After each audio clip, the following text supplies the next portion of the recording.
Welcome to the Rim Break Rodeo. We hope this video helps. In this video, I will explain how to learn Python tips.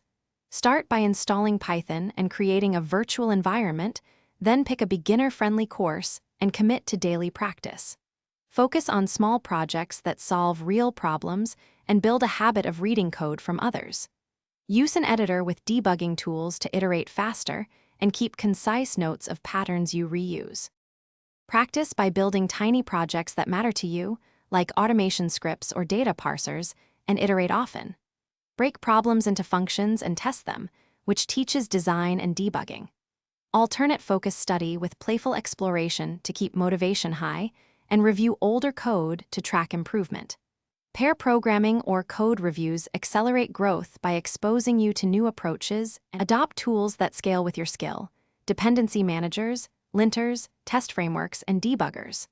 Start with small, focused libraries like requests for HTTP and pandas for data tasks to see immediate payoff.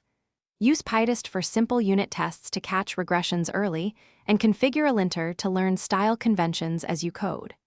Over time, tooling will let you focus on problem solving instead of setup friction. Thanks for watching. Consider subscribing if we helped you.